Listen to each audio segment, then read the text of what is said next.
Muita paz para todos.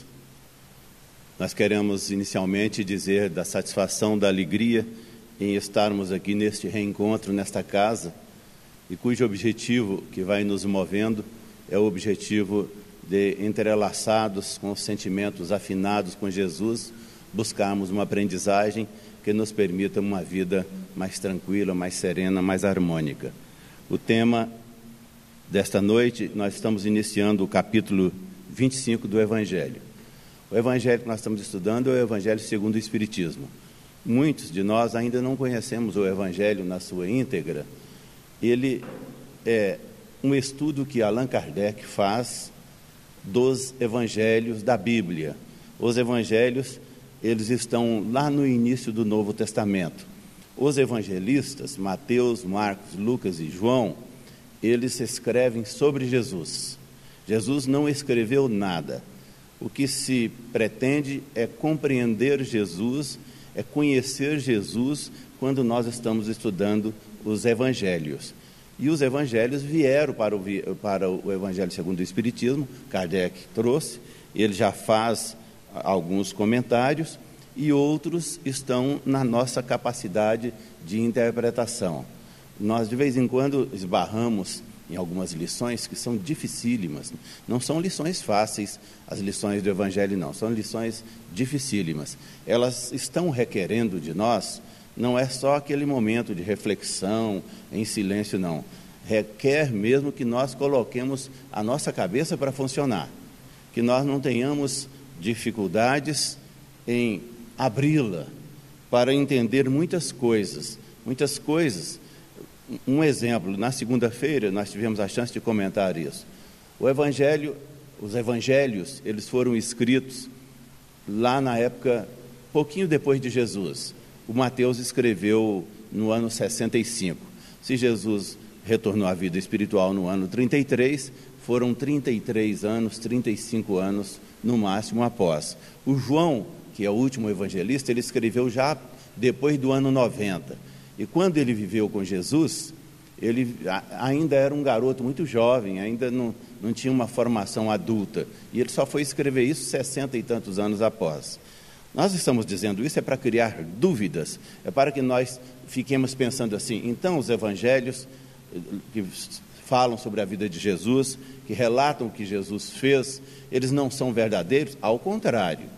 Existem muito mais livros escritos com essa finalidade, e quando a Bíblia foi montada lá pelo ano 400, a opção do Jerônimo, que foi um padre que montou a Bíblia já no ano 400 da nossa era, a pedido do Papa Dámaso, ele foi lá e montou. A Bíblia não existia, não. Aí ele foi lá e montou. Ele pegou o Velho Testamento. O Velho Testamento começa lá com os hebreus, atribui-se a Moisés os primeiros 5 livros que estão no início do Velho Testamento, e aos evangelistas, Mateus, Marcos,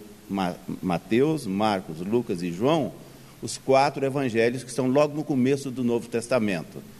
Existem divergências entre as Bíblias que os católicos utilizam e as Bíblias que os evangélicos utilizam, mas essas divergências, elas não interferem aqui não.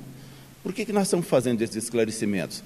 Porque essa lição de hoje, eu vou ler agora mesmo o pedaço que o Mateus escreveu sobre Jesus, é uma lição que vai exigir que nós comecemos a pensar intensamente e continuemos pensando sobre ela, sobre a vida, sobre os evangelhos, depois da nossa ida para casa. O doutor Inácio, ele tem no livro recente agora, Paz, Mensageiros e Paz e Mensagens, ele faz uma referência aos espíritas, em alguns instantes, quando ele considera, lá nas palavras dele, ele considera que nós, espíritas, em alguns momentos, somos por demais conservadores. Nós não, mesmo raciocinando em cima daquilo que nós estamos percebendo, em cima daquilo que nós estamos vivenciando, eu estou me referindo especificamente hoje às lições do Evangelho. Mesmo que nós estejamos ali em contato com uma literatura extraordinária, maravilhosa, nós ainda nos mantemos assim numa distância de conservadorismo, imaginando um monte de coisas. É verdade que nós temos que imaginar mesmo, Por quê? Porque se o Jerônimo, quando fez a Bíblia, foi no ano 400, já tem 1.600 anos. Ele escreveu a Bíblia num determinado momento, um teólogo, porque se ele não fosse competente, o Papa não teria pedido para ele, não teria solicitado o trabalho. O que nós precisamos avaliar, eu diria aqui numa palavra que é própria do direito, interpretar, é que há 1.600 anos atrás, a vida era uma. Até os idiomas falados eram outros, não são idiomas assim, mas lá já existia o grego, sim, já existia, e era um grego moderno. No entanto, não é o grego que se fala hoje. Lá já existia Portugal, o português, sim, não é o português de hoje e nem o português nosso do Brasil, que é uma língua riquíssima. Às vezes nós nos perdemos nos sinônimos. O que eu estou querendo nesse processo dizer? Que o conservadorismo nosso, como espíritas, quando nós teimamos em não abrir a cabeça para o novo, nós estamos criando obstáculos pessoais para ampliarmos, não é só os nossos conhecimentos, não, para ampliarmos os nossos sentimentos. Eu vou citar exemplos mais recentes. Aqui todo mundo conheceu o Gilberto, o Castro Alves. É possível que alguém nem saiba uma estrofe de uma poesia do Castro Alves, mas um poeta famoso que esteve aqui no Brasil tem poucos anos, 100 anos, cento e pouco anos. Quem tem cabeça branca, quando olha para 100 anos e está chegando perto, diz assim, é pouca coisa. Quem está com 10 anos fala, nossa senhora, é um século. Mas o Castro Alves foi um poeta famoso, tem versos maravilhosos. No entanto, quando ele fez a sua poesia, ele fez a poesia para aquele instante, utilizando, a língua é a mesma, o idioma é o mesmo, mas utilizando os problemas, as dificuldades daquele momento que ele estava vivendo. Tem um poeta que se apresenta na Globo, na sexta-feira, ele é do Nordeste. Aliás, grande parte dos poetas do Brasil, eles são do Nordeste. Os nordestinos têm uma afinidade enorme com a poesia. Ele faz uma poesia com rimas, não é aquela poesia solta, uma poesia moderna, mas enfocando os assuntos que são atuais. Nós, espíritas, temos que, nas nossas reflexões das lições, estarmos com estes cuidados, para pegarmos algumas palavras, mais do que isso. Eu não estou dizendo só do que foi escrito, não. Eu estou dizendo das próprias traduções. Porque a Bíblia é um livro religioso, é um livro sério. Quando a Igreja Católica se preocupou em fazer um livro que pudesse orientar o processo religioso aqui na Terra, e que foi feita a Bíblia, a ideia era essa mesma. Era para que se colocasse num volume uma orientação segura, séria, falando sobre Jesus, da vida de Jesus, e falando da Terra, do nosso planeta amoroso, querido, mesmo antes de Jesus. E a Bíblia fala, no entanto, Bíblia, caiu na mão das religiões, e às vezes as religiões se perdem. Eu vou mudar a palavra, as religiões não, os intérpretes das religiões, eles se perdem um pouco quando fazem essas traduções. Algumas Bíblias têm palavras diferenciadas. Isso eu estou falando porque eu vou ler agora o Mateus, lá no capítulo 25, e gostaríamos imensamente que tivéssemos esse cuidado. O livro, o Kardec trouxe para cá, no capítulo 25, buscai e achareis. Eu hoje pesquisei num outro evangelho e encontrei, buscai e encontrareis. Ou seja, uma palavra sinônima, e é sobre isso que nós estamos falando, sobre as palavras que as pessoas utilizam quando elas estão traduzindo a Bíblia.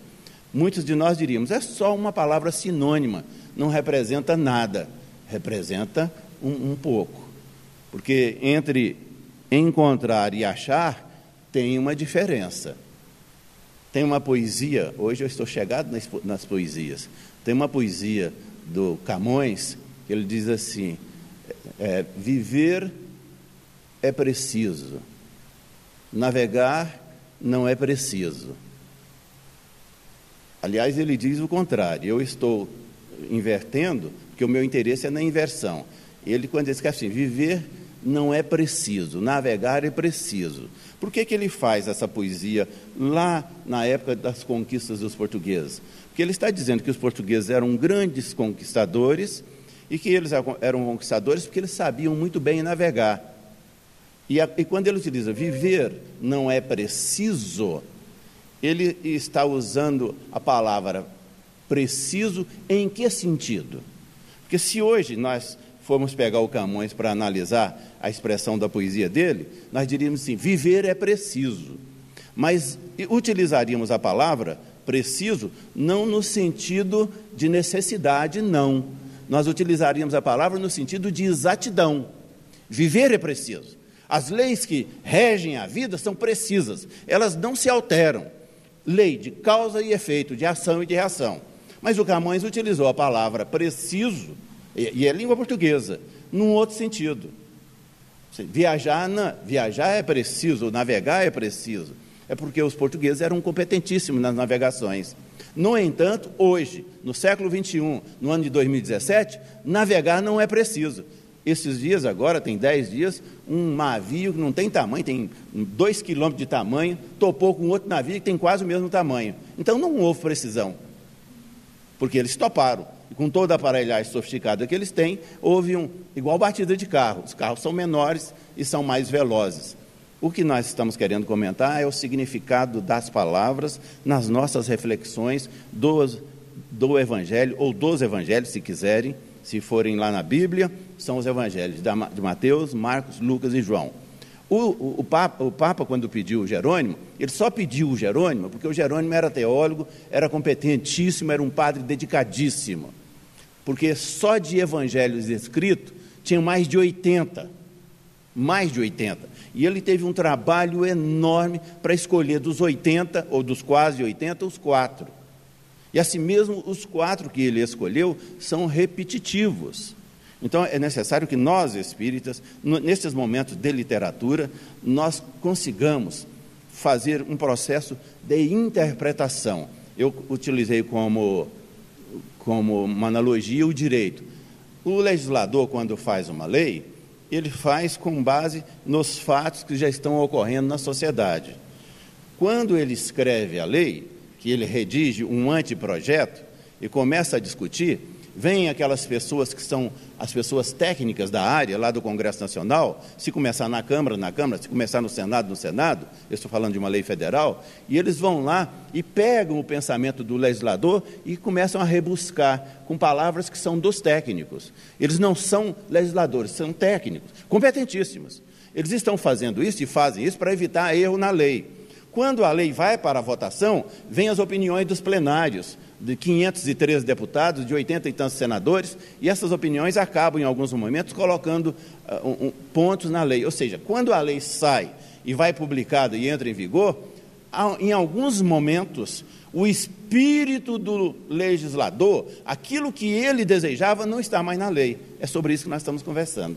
Às vezes, aquilo que nós estamos tentando buscar na Bíblia, é preciso que nós façamos um esforço de cérebro e façamos um esforço de coração, para uma interpretação e para uma compreensão dentro do afeto, porque em alguns instantes, Jesus aqui fica numa situação dificílima.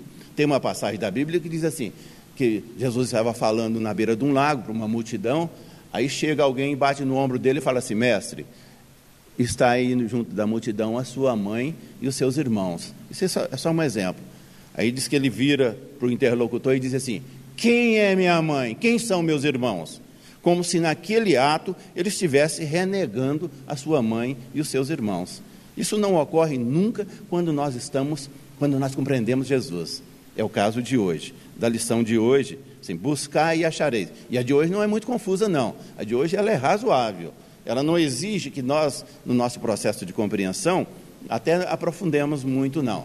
Mas eu já dei uma divergência para vocês. Eu pesquisei num evangelho que está escrito assim, buscai e encontrareis. Aqui, eu estou no evangelho que nós usamos aqui na mesa, utilizamos aqui, buscai e achareis. São palavras sinônimas? São. Mas nos significados, achar e encontrar, às vezes muda quando o assunto é diferente um do outro. Mas não vamos brigar por isso não, vamos continuar aqui. O tema específico de hoje, que é abrindo, ajuda-te a ti mesmo, que o céu te ajudará. Esse é o tema que nós estamos estudando. E o Mateus, ele escreveu neste capítulo dele, do livro do Evangelho de Mateus, é o capítulo 7, e vai do versículo 7, do 7 até o 11. Aí ele escreveu assim: além do ajuda-te a ti mesmo, que o céu te ajudará, escreveu, pedi e se vos dará, buscai e achareis, batei à porta e se vos abrirá, porquanto quem pede recebe, e quem procura acha, e aquele que bata à porta, abrir-se-á. Não é fácil.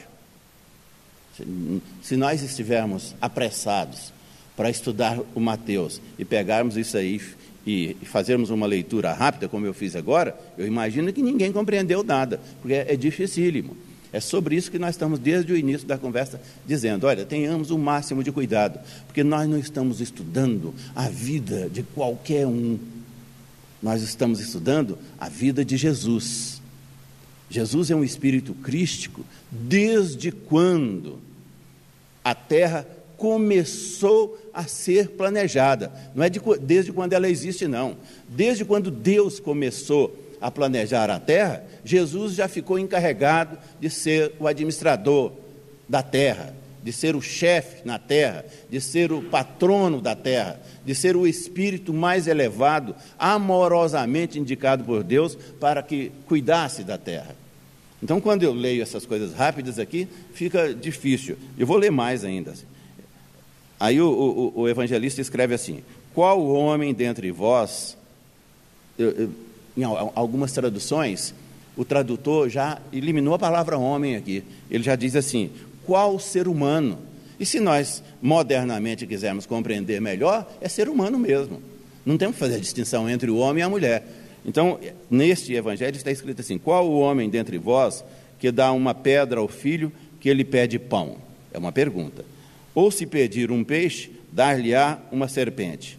Ora, se sendo maus como sois... Olha a tradução, a palavra que foi aplicada aqui. Se sendo mal, se Jesus, nas suas pregações, na beira dos lagos, nos espaços onde ele esteve falando e ensinando, ele não foi a extrema generosidade, a extrema amorosidade, quando ele qualificaria aqueles que estavam ali como pessoas maus. Ele poderia ter outro adjetivo, mas utilizar esta expressão é uma expressão de tradução que vem aqui neste evangelho, segundo o Espiritismo. Então, ora, se sendo maus como sois, Jesus dizendo isso para as pessoas, se sendo maus, todo mundo aqui é mau, e se são maus, quando o filho pede peixe, vocês dão serpente. Não foge de um raciocínio simples. Num raciocínio simples que façamos, foge da boca de Jesus uma expressão dessa natureza, porque ele é amor, é a expressão máxima do amor. O hálito amoroso de Jesus é que nos sustenta na terra. Nós não tenhamos dúvida quanto a isso não. Aí ainda no capítulo do Mateus, ele coloca assim, ora, se sendo maus, sabeis dar boas coisas aos vossos filhos, não é lógico, com mais forte razão, vosso Pai que está nos céus, Deus bens verdadeiros ao que lhe vos pedirem? O raciocínio está correto. O raciocínio é esse mesmo. A comparação, a expressão da comparação é que às vezes nos incomoda um pouco. O que é que nós estamos querendo dizer? Queremos dizer que quando estamos aqui no Centro Espírita, estudando o Evangelho, nós temos que nos despirmos de todas aquelas ideias que são contrárias ao estudo, para que a nossa alma seja receptiva àquilo que há de mais dócil. Porque estudar, ter o privilégio de vir a uma casa espírita para estudar as palavras de Jesus, via os evangelistas, é algo de extraordinário. É uma chance que nós estamos tendo, não é para entendermos, nós estamos na nossa casa, nós vamos fazer uma oração na realização do culto cristão no lar, muitos de nós fazemos isso, e vamos fazer uma prece a Jesus, e quando nós elevamos os nossos pensamentos, Nós dissemos assim: Jesus que está pregado na cruz. Ora, o Jesus que nós temos que compreendê-lo é o Jesus amoroso na estrada com a mão estendida para nós, nos convidando. Pregado na cruz é uma circunstância da história crística. E o exemplo de um Jesus pregado numa cruz, ali sendo sacrificado, ele pode até nos emocionar, pode nos levar às lágrimas, mas não nos ajuda muito, não. Não vai nos fazer com que nós melhoremos muito a nossa vida, não. Não vai fazer com que nós evoluamos muito, não, porque nós não paramos, nós nos envolvemos na emoção em derramar lágrimas, porque tem alguém pregado numa cruz, mas se pregar hoje qualquer pessoa numa cruz, também nós vamos chorar. Então, no caso, estudando Jesus, o Evangelho, no Centro Espírita, quando estamos fazendo isso, nós estamos treinando o nosso coração, treinando os nossos ouvidos, treinando a nossa alma para um encontro com Jesus. Mas não é a gente fala, eu estou utilizando a palavra encontrar. Todo mundo sabe o que é um encontro. Eu encontro com o Roberto. Eu vou ali e encontro com o Roberto. O Roberto é o artista que está filmando aqui para nós. O encontrar Jesus aqui não é neste sentido. Não é no sentido físico, palpável. É encontrar Jesus nesta essência. É ter a capacidade de, nos momentos das orações, eu estabelecer uma linha de pensamento com Jesus de maneira tal que eu esteja sentindo no vento que está soprando. Quando eu falo no vento que está soprando, às vezes nós temos dificuldades. Eu vou citar um exemplo aqui. Quem tem cabeça branca tem muitos casos para contar. O lar Maria Madalena, ele foi concebido aqui nesta casa há muitos anos. Ou seja, alguns companheiros daqui, o Lobato está aqui presente, a Lita e mais outros, saíam daqui no domingo e iam atender um lar de idosos lá em Lusiânia. Não tinham Maria Madalena, não. Então, no domingo, o Lobato tinha uma Kombi, outras pessoas tinham outros carros maiores, fazíamos uma caravana e íamos para Lusiânia atender um lar, que lá é católico, é um lar dos vicentinos. E começamos a trabalhar com o lar e também um lar de crianças lá. Isso deu origem a Maria Madalena, porque o Cauí viu isso, aí o Cauí logo começou a pensar, assim, vamos fazer o nosso lar de idosos. Então, o lar de idosos foi concebido naquele terreno que vocês conhecem, Maria Madalena. Aí o Cauí veio aqui para a tribuna e disse assim: pessoal, nós vamos fazer o nosso lar de idosos. E eu já estou conseguindo no governo um terreno. Quando eu digo conseguir no governo, não foi doado não, viu? Foi pago. Aquele terreno lá foi adquirido. Foi um terreno que foi financiado em 60 meses, e quando nós estávamos no segundo mês, no terceiro mês, eu era o tesoureiro na época, chegou um generoso comerciante, o Lauro Faria, que a juventude não o conheceu. Ele tinha um comércio de material de construção lá no CIA. Ele chegou e me perguntou: você é o Vécio? E esse terreno? Eu falei: seu Lauro, nós já pagamos 3 prestações, mas existia um negócio chamado correção monetária que fazia com que as prestações ficassem maior do que o valor do terreno. Ele falou: então vê lá quanto vocês estão devendo. Aí eu fui na Terra Cap, olhei o valor das prestações restantes e disse para ele, ele preencheu o cheque, me entregou e falou: pode quitar. Foi quando nós quitamos o terreno, foi pago o terreno do lar. Então, quando nós conseguimos o terreno do lar, o Cauí veio aqui para a tribuna e disse assim: pessoal, nós vamos no domingo agora, no próximo domingo, nós vamos lá, ninguém sabia onde era não, ele não falou para ninguém. Eu tinha a ideia que era aqui atrás, nessa avenida que tem aqui atrás. Eu pensava que fosse nessas chácaras. Aí, quando foi no domingo, nós viemos para cá e daqui nós fomos para lá. Eu quero falar sobre as diferenças das palavras, a presença de Jesus, como ela é extraordinária. Então, nós fomos domingo para lá, poucas pessoas, não tinha muito não. E nós entramos lá, para quem é antigo de Brasília, sabe que lá foi invasão. Lá era o Morro do Querosene, a Vila IAPI, IAPC, essas coisas todas. E nós entramos no terreno que é o lar, tinha umas 300 fossas, que as invasões tinham acabado, tinham levado todo mundo para a Ceilândia. Foi logo depois da transferência para a Ceilândia. E nós nos localizamos hoje entre o pavilhão dos dependentes e onde era a antiga cozinha para fazer uma prece, fugindo das fossas. E eu fui o fotógrafo.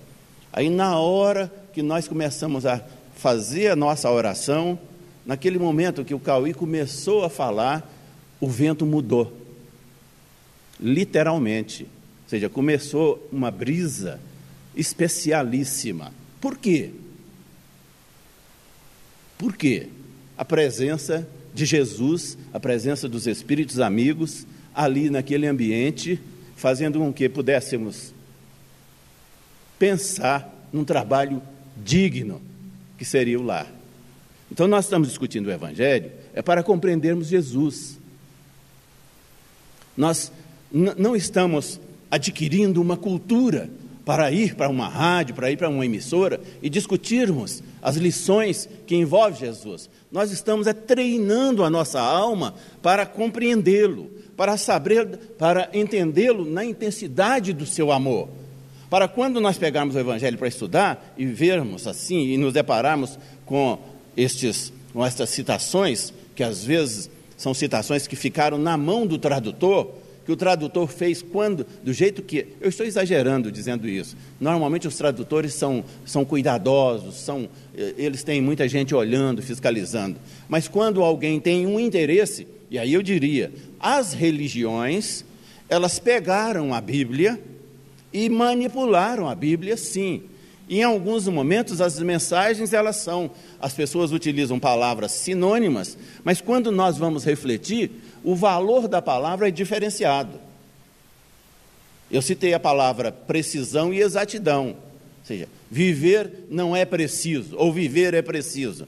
Se for no sentido da precisão, nós teremos um resultado, mas se for no sentido da exatidão, e que viver é exato, as leis da vida são exatas, aquilo que nós fazemos em qualquer circunstâncias, elas irão refletir nas nossas vidas. Ou seja, a mesma palavra, sinônimo, a gente pega ali a língua portuguesa, o dicionário, e vamos encontrar as palavras como sinônimas, mas aqui produz um resultado diferente. Na Bíblia é assim.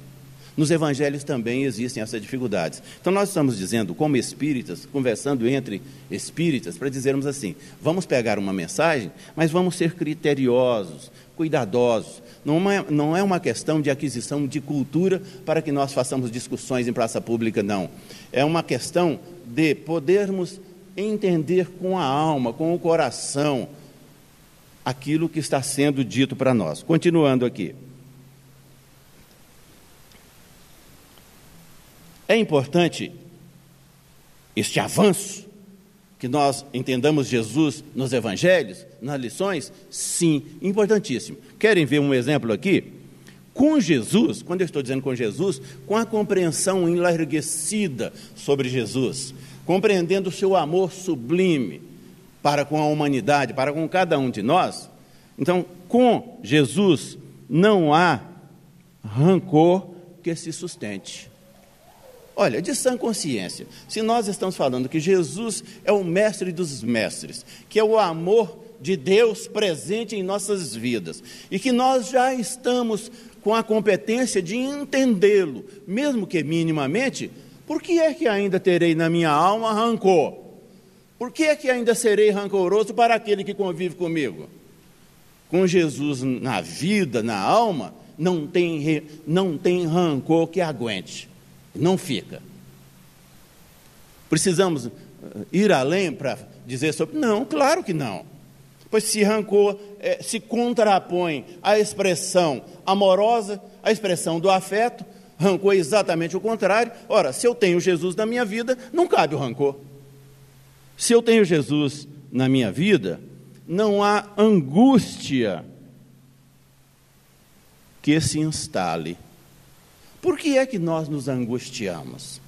Nós nos angustiamos porque a insatisfação invade o nosso coração, essa insatisfação por várias razões. Normalmente é problema com família. A insatisfação invade, e eu estou utilizando a palavra angústia para não utilizar o ódio. Mas por que é que nós nos angustiamos? Nós nos angustiamos porque nós não estamos satisfeitos, não ficamos satisfeitos com aquilo que ouvimos de alguém, e desejaríamos replicar e dizer assim, eu não levo desaforo para casa, e eu não preciso ter esta coragem de não levar desaforo para casa, não. Mas se eu tenho Jesus comigo, se eu já compreendo Jesus, a angústia não encontra terreno para se instalar. Ninguém vai morrer com angústia, ninguém vai morrer, desencarnar angustiado, se tem Jesus. Morrer vai, desencarnar vai, porque é uma lei da exatidão da vida. Nós estamos cumprindo períodos, mas se tem Jesus no coração, não há esta chance não. Olha, esse é um assunto interessante aqui. Se nós temos Jesus na nossa alma, na nossa vida, na nossa compreensão, se nós estamos estudando os evangelhos, e já estamos, estou colocando no plural, me referindo aos evangelhos bíblicos, e não ao evangelho segundo o Espiritismo, que é a mesma coisa, é um estudo deles. Mas se nós temos Jesus no nosso coração, se nós já conseguimos uma apropriaçãozinha mínima que seja daquilo que é Jesus, que é a representatividade de Jesus para nós na Terra, para o planeta Terra, tenham certeza absoluta, não tem nenhuma depressão que perdure. A depressão não se sustenta.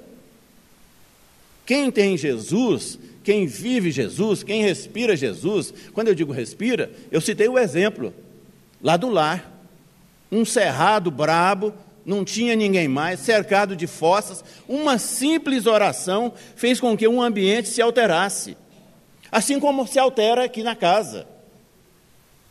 Quando se vai aplicar um passe, quando nós estamos num trabalho mediúnico, estamos fazendo um trabalho mediúnico no salão, temos os grupos mediúnicos nas salas e temos uma vez por mês aqui no salão. O ambiente se altera. Quando o ambiente se altera, nós não enxergamos isso. Às vezes nem percebemos direito. Quem tem um pouco mais de sensibilidade, percebe na pele. Quando eu digo na pele, não é a pele, é a alma, é o coração, são os sentimentos que vão percebendo isso. O médium faz isso com facilidade. Então, quem tem Jesus, quem compreende Jesus, quem já consegue viver Jesus, quem já treinou os ouvidos para ouvir Jesus, quem já treinou o coração para recepcionar Jesus, não tenha receio de depressão, porque não tem uma depressão que vá perdurar, que vá tomar conta de alguém que tem essas condições todas. Essa é a importância de termos a nossa visão ampliada, de passarmos a mão numa literatura. Eu estou falando da Bíblia e citei a lei, mas na grande parte das literaturas existe essa necessidade. Eu não posso, de forma crua, pegar uma mensagem e entendê-la. Eu tenho que perceber o espírito da mensagem. Quem escreveu, o que ele deseja, o que ele desejou. O advogado, quando interpreta uma lei, ele quer ir lá na cabeça do autor da lei, cuja lei na tramitação sofreu enormes alterações, mas ele quer entrar na cabeça do autor da lei para compreender o que é que esse moço quis, desejou, quando propôs uma lei dessa natureza. Porque às vezes quando ela sai do forno e vem para vigorar na vida nossa, na sociedade, provocando as suas alterações, provocando muitas mudanças nas nossas vidas, ela não vem como foi proposta. Quando nós estamos falando sobre o estudo dos evangelhos, para entendermos Jesus, para compreendermos Jesus, entender Jesus, compreender Jesus, é conhecer Jesus, é estar com Jesus na vida, e aí não tem jeito, não tem depressão que resista. Um dos males que mais incomoda a sociedade, tem incomodado muito, muito, muito, a psiquiatria não tem conseguido debelar este mal, assim como a depressão. A depressão está pegando um percentual muito grande de cada um de nós aí na vida. Um dos males é a síndrome do pânico, pois não tem chance para síndrome, não haverá chance, não existe chance para a síndrome do pânico para quem conhece Jesus. Quando eu digo conhecer, é compreender, é ouvir, é entender, é vivenciar. Para quem tem Jesus, não tem chance para síndrome nenhuma, nem do pânico, nem síndrome nenhuma. Então, o nosso interesse, o Centro Espírita, quando permite que a gente venha para cá e sente aí num banco que é duro, o Sivaldo disse que vai trocar, viu? Que esse banco daqui a uns dias vai ser mais confortável. Mas o banco é duro, a gente fica desconfortável, às vezes não consegue ficar muito atento, quando o Centro Espírita está nos proporcionando esta chance, isso é maravilhoso, isso é extraordinário, isso nós não achamos lá fora. É a alimentação que a nossa alma está recebendo para se sustentar na vida lá fora, na vida que não é fácil lá fora. Quando, infelizmente, os nossos irmãos de convívio lá fora, eles não olham para nós com o olhar afetuoso que aqui dentro todos nós olhamos um para com o outro. Os olhares são diferentes, os olhares são agressivos, as palavras às vezes são agressivas.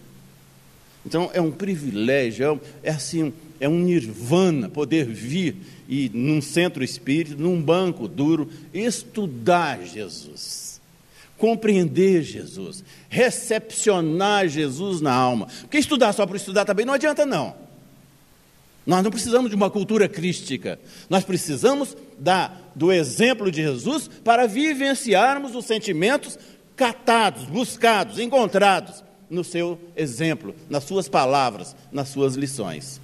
Então a lição de hoje, começando o capítulo 25, falando sobre, eu vou repetir aqui porque eu escrevi 2 vezes, buscai e encontrareis, é uma expressão, buscar e achareis, não importa se encontrar ou se achar, o que importa é que nós estamos buscando Jesus e precisamos dele, porque o hálito amoroso dele é que nos mantém em harmonia neste planeta querido. Sem a presença de Jesus em nossas vidas, nós não damos conta de nos sustentar não, nós quedamos. Nós ainda não somos autossuficientes neste campo para nos aguentarmos sozinhos não. Nós precisamos de Jesus 24 horas na nossa vida, na nossa respiração, no nosso batimento cardíaco, na nossa alma, para nos sustentarmos. Então, nós estamos começando um capítulo muito interessante, nós que estamos vindo aqui nas reuniões todas as semanas, em alguns dias das semanas, todos os dias estamos estudando o mesmo capítulo, e tenhamos esta atenção para levarmos para casa uma bagagem boa, a bagagem de Jesus. Muita paz para todos.